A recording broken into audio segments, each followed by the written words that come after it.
Praise lord. దేవుని యొక్క గొప్ప ఘనమైన నామములో ప్రభు పేరిట అందరికీ శుభాభివందనములు తెలియజేసుకుంటున్నాను. ఈ నూతనమైన దినం దేవుడు మనకిచ్చినటువంటి ఒక నూతనమైన వాగ్దానం. అది కీర్తనల గ్రంథము 80వ అధ్యాయము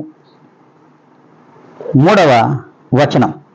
దేవా, చెరలో నుండి మమ్ము తప్పించుము. దేవుడు ఈ దినమున తన యొక్క కుమారుడు మరి దావీదు గారి ద్వారా స్పష్టంగా మాట్లాడుతున్నాడు. ఏ చెరలో మనం ఉన్నాం? చెర అనగా జైలు. మరి ఎక్కడున్నాం మనం? ఆ జైలు ఎక్కడది అనేది ఒక్కసారి మన హృదయ ఆత్మ పరిశీలన చేసుకున్నట్లయితే, ఈ లోకమనే జైలులో మనం జీవిస్తున్నాం.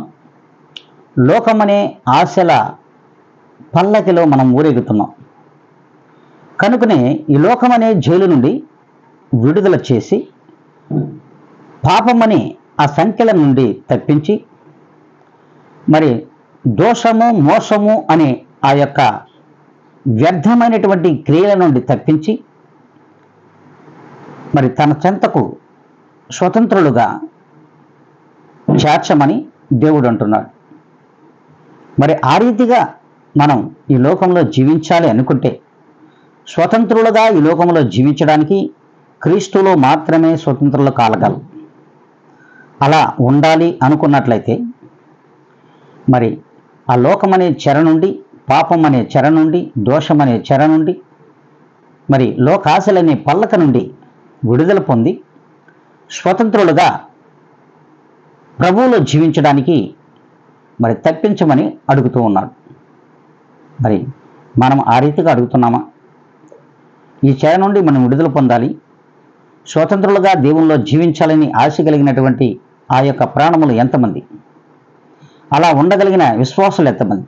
ఒక్కసారి ఆత్మ పరిశీలన చేసుకున్నట్లయితే, మరి ఈ దినము నుండైనను మనము ఆ చెర నుండి విడుదల పొంది ప్రభువైన యేసు క్రీస్తులో స్వతంత్రులుగా జీవించడానికి మనము తప్పింపబడి క్రీస్తులో నివసించుటకు కృప చూపాలని ఆశ కలిగిన బిడ్డలు ఎంతరైతే ఉన్నారో వారందరూ కూడా తలలు వంచి ప్రభు యొక్క ప్రార్థనలు ఏకీవించాలని ప్రభు పేరిట మనవి చేసుకుంటూ ఉన్నాను.